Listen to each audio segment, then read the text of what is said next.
Ladies and gentlemen, boys and girls, welcome back to the channel, and I'm very glad to say I'm joined by the new boy in the UK, Dylan Cuhna. Thanks a lot for coming on, first of all. How's your evening?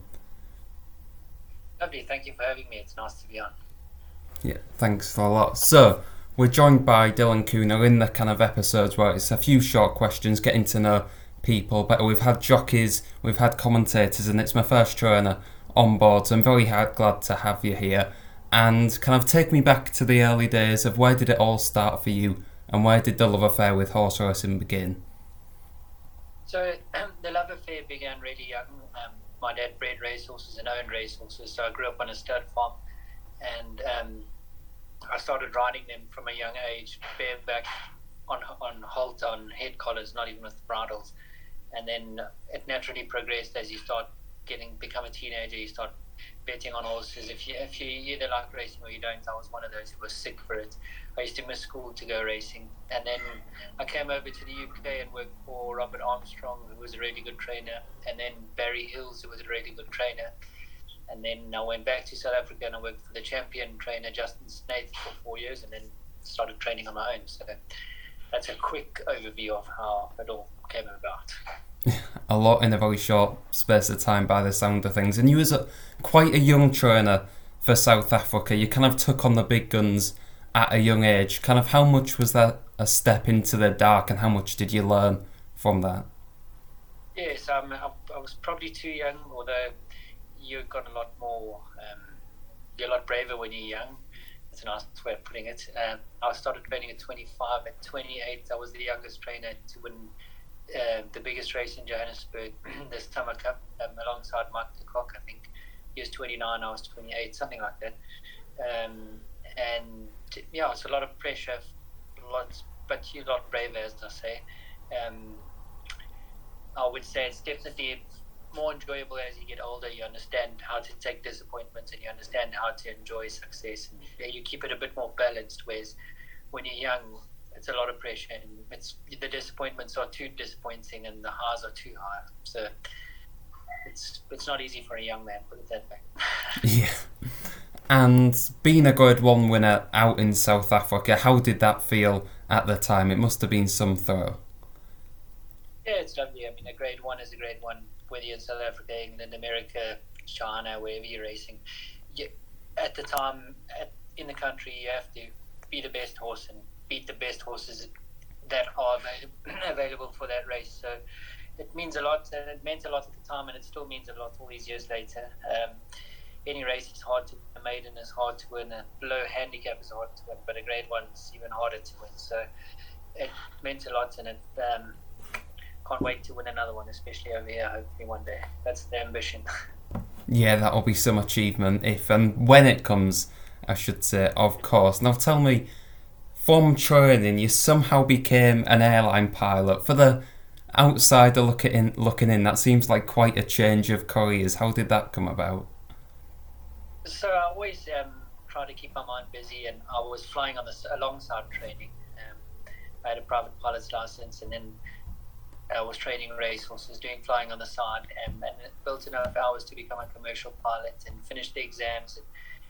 And as a young guy, flying is a lot more fun than training horses. And I'm glad I did it. It taught me a lot. I took a whole different career, because it's not just, you don't just become an airline pilot. I had to start at the bottom and start all over again. And I took some charter jobs that pilots didn't want. I did aerial surveying, then I did some FedEx, and then I flew a freighter for a few years at night, and then became an airline pilot. So I learned a lot about myself during that. You spend a lot of time alone as a pilot, a lot of time away. Yeah, so and then while I was a pilot, I started doing auctioneering on the side. So I also became a qualified auctioneer. So I always keep doing something else, ultra marathon running. I never just sit around. I mean, this morning I started at 4:30. I left the house. I literally just walked in now for this Zoom meeting. So by the time I finish, it's what, a 13, 14, 15 hour day. That's how I live. That's how I like to be. I like to be busy. I don't like to sit around. So I'm a qualified auctioneer, airline pilot, racehorse trainer, ultra marathon runner. There's not much if I put my mind to it, I can do anything. Put it that way. Yeah, definitely a man of all trades, and that list has kind of put me to shame a little bit. But in terms of being a pilot, then coming back to being a trainer now in the UK, did you kind of learn some lessons that even though it's a very different career, do you think you're a better trainer now because of the experiences you had?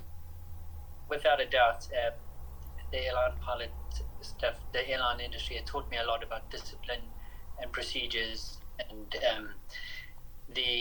I had lots of time to reflect on my old training career. It taught me a lot about communication. The airline world taught me a lot about communication. That's why I'd like to think our yard is one of the communicators and social medias. For a small yard that's starting a brand from nothing, not knowing anyone, I think I'm a much better trainer now, much wiser. The only thing is I don't have the horses and the support to prove it. When you've got a handful of really bad horses, it's really difficult. But we have now started to buy better horses. We're not just sitting with Mr. Fires that cost $2,000. We've now got a nice horse called Mollywood. We've got a nice horse, Expressionless, who's actually running tomorrow. We've got a nice horse, Silver Sword, who's just got a few mind problems. And then we're starting to buy babies. So we bought a horse for a syndicate called Confederation, who could be a lot of fun in the winter series. So as we get horses, the results will start to show in there. But I definitely think I'm a much better trainer now. I definitely think all the experience together, the mold is there. It's just about getting support. And not knowing anyone in England and building a brand from scratch is not easy. But as we get support, you'll start to see the results of all the life's experience. Yeah, definitely. And I'd agree with that communication thing, whether it's TikTok, Twitter, just kind of getting the message out of there. I think it's top quality. And I must ask, what gets the heart beating more, a heavy crosswind landing or when one of your horses is running well in a race? I think nothing gets the heart beating like one of your horses in with a chance of winning. That's really exciting. I'll never forget one night at, I think it was Lingfield, where Mr. Fires ran third, and we had a few friends and family around, and it was just, he came to win and he didn't win, but that got the heart racing and screamed more than ever. And then a crosswind landing in a Boeing is, I think it becomes, because you're so hard trained and you're so prepared for it, I think that just comes natural with the job. Doesn't get the heart beating at all, whereas a racehorse definitely gets a heart beating. Yeah, well, I've had a little experience in light aircraft, and a crosswind definitely gets my heart beating at least. So tell me, you moved to the UK, you just had a few horses. In them early days where it was kind of Mr. Fires, he was the only one going out battling for you. He's a little bit of a tricky individual as well. How hard was it to kind of not try and push too soon and kind of reach for things too quickly when you moved to the UK? He's a horse I paid $2,000 from two previous trainers threw him out because of his behaviour. He's not a bad horse. He shows decent work. He wastes all his energy on misbehaving. I actually got him in August last year. I only ran him in April, so it took me a long time working with him before we ran him. But the plan was we only had two 2-year-olds and him. That was it. The two 2-year-olds were nowhere near ready to run. So he had to take one for the team. And he ran 9 times in 2 months and earned prize money 6 of those. And yeah, to be fair, the one time he ran bad is my fault. I know the mistakes I made. So he'll be back for the winter series. He had a nice 4-week complete turnout, and he'll be back. He's come back really well from it, and I'm really excited. He's never going to be a good horse. He's 55 is probably his mark. He's off for 51 now. I think he can win 2 or 3 in the winter series if the handicapper doesn't punish him. But he did the job. He took one for the team. He cost $2,000, as I said. He's already earned $4,000, and he's done us proud. He's one of our favourites, and he's one of the horses we'll sell. Every trainer will sell anything, but he's one of the horses we won't sell. We'll keep him as a pony afterwards because he's been the soldier for the yard. Yeah, definitely. He went out and wore his heart on the sleeve a few times. Talking about Newmarket, training at Wallen Hill, I might be a little bit biased being British, but it must be one of the best places to train a racehorse in the world. I don't think there's anywhere better in the world. I think even trainers like John Gosden and William Haggis still, I think they still get excited when they stand up there. I still get goosebumps. I love it. I mean, I was up there the other morning. I think it was Monday. During the Queen's funeral, I was up there during that morning early, and everyone was getting done quite early because of the funeral. And it was just me up there, and it's just mind blowing to be up there. There's just so much history, so many great horses, so many great trainers. You look across, it's the only place in the world you can look across and see, from the top of Warren Hill, you can see Tattersalls, where you can buy a horse.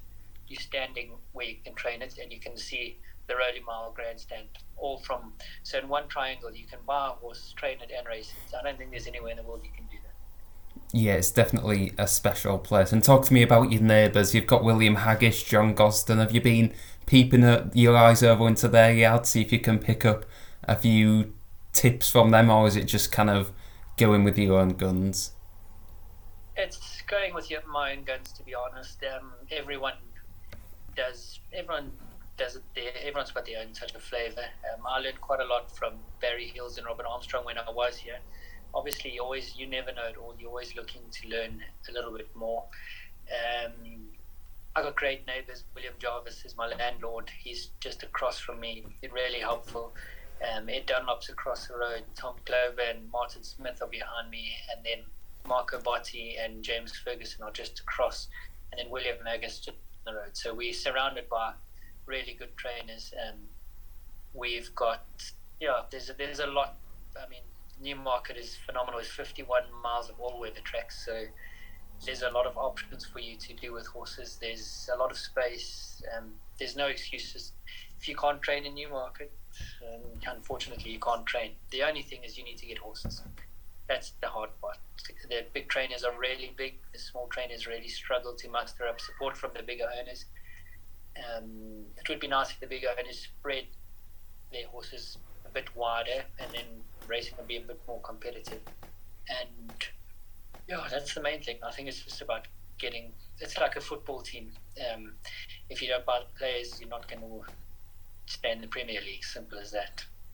Yeah, definitely. And that's something I've kind of been a little bit vocal about, thinking, should trainers be limited on the amount of horses they could train to try and spread the kind of quality and numbers of horses out elsewhere? Would that something you tend to agree with, or? It is something I partly agree with, but I can't remember who said it the other day, and it made complete sense to me.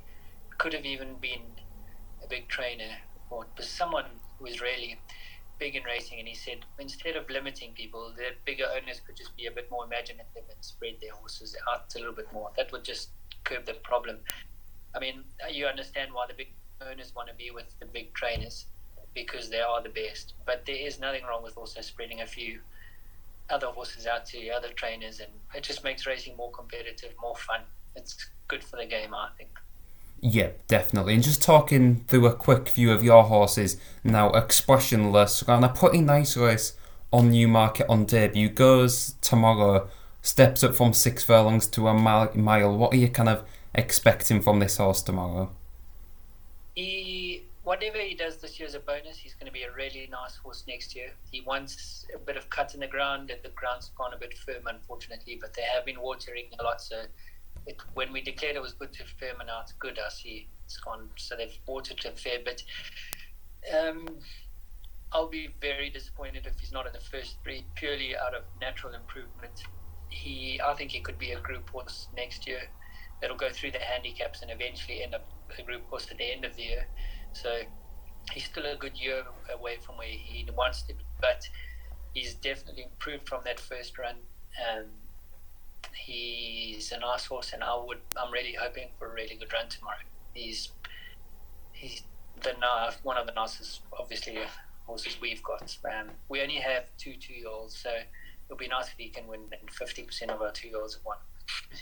It's not a bad strike at all. And also Mighty Mind, who was your first winner in the UK, ran the other day. Maybe the kind of messy race didn't suit him so much, but he looks one that probably will win another race in time.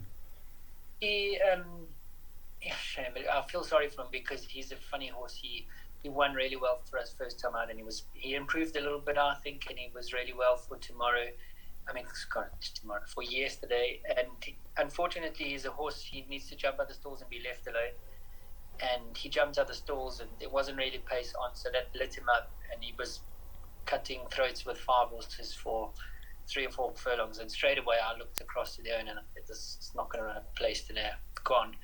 Because that's not the way he likes to race. He needs to be left alone, and then he likes to build it up. But he does not like to be bustled up early on. So the race went against us. No one's fault. It's just one of those things that happens. And he'll be back. I wouldn't write him off. He's probably got another 2 or 3 wins in him. He's a nice horse. Definitely. And Mollywood, who you got, and ran a very good race at Ascot, definitely outran the odds of 40-1. Wasn't so good the last time, but you kind of blamed the soft ground on that. How's he come out of that race, and where do you think we could see him in the future? Yeah, Mollywood to me is when you come back, you have to learn to lose again, and Mollywood definitely taught me a lesson in losing again. I was devastated on Sunday. It was really hard to get up on Monday morning. It was the biggest disappointment I've had since I've been training again, because he's a really nice horse. He ran a blind at Ascot, ran 4th in the Sugar Cup, beaten a length or half a length or a length, and the second horse, and that's won the race he ran in on Sunday. So on form, he should have been there. The Sugar Cup form has been done really well. There's been another win at Haydock the other day out of it. So the form has stood up well. There's now been 2 winners out of it. He just did not like the ground. He came back and it really set him back for 3 or 4 days. So it was really disappointing, and I was really disappointed. But he'll be back. He's much better than that. He's really... because we don't have many horses, we're running him, we're keeping him going, but I'd love to put him away and prep him for the Northumberland Plate next year, because his form on the all-weather is really good. He could really be a nice Northumberland Plate horse next year. But we'll play it by ears and keep chatting to the owners and see the way forward. He'll be back though. That run was too bad to be true last week.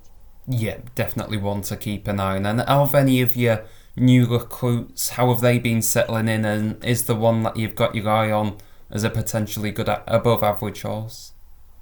Well, we've got Confederation, who was a nice buy. I mean, he's done nothing wrong as a girl. He ran 7 times, was in the placing 6 times anymore, including a winning. And including in 1 month, he ran 3 times and was gelded in that month. And so he's unbeaten as the gelding. They gave him a little break, we've given him a little break, and we're bringing him back for the winter series. He could be a really fun horse in the winter. He can easily back up 3 times in a month and run alongside Mr. Fires in the winter. So that's the plan with him. And then we've got 3 nice yearling fillies that came in. It's already more than we got last year. So they're exciting. A Mohara, who's fashionable, a Glen Eagles, and a Magna Graecia. All 3 fashionable sires, all 3 under really strong female lines that have all produced group winners. So exciting. We've got a lot to look forward to, way more than we had last year. Definitely. And if I was to have this conversation again with you in a year, what would you say would be a good job for the kind of a year from now? A good job for a year from now would hopefully be to grow our yard to 30 horses would be nice. That would be so we can be 30 horses in Newmarket is ton. It would be called a small trainer with 30 horses, but we're just trying to get us to. I think that'll make ends meet. And this year, I'd like to finish the year with at least, I would say, we've only got 5 horses in that can race. We've got 10 in now, but only 5 that can race. I would love to finish the year with 4 or 5 winners. That would be literally nearly every horse. And then next year, obviously the more horses you get, the more winners you'd like. But it would be nice if Expressionless goes on to be a group horse like we think he could be next year, and Mollywood goes on to win a nice big handicap, and I'd be happy with that, because I mean that's what we've got to be realistic at this stage. It's hard going until we get some support with some decent horses. Yeah, definitely. Well, me and I'm sure the whole racing community wish you the best of luck. A huge thanks for coming on. For those that watched as well, a huge thank you for watching. Do like and subscribe if you want to see more interviews like this, and I'll see you next time.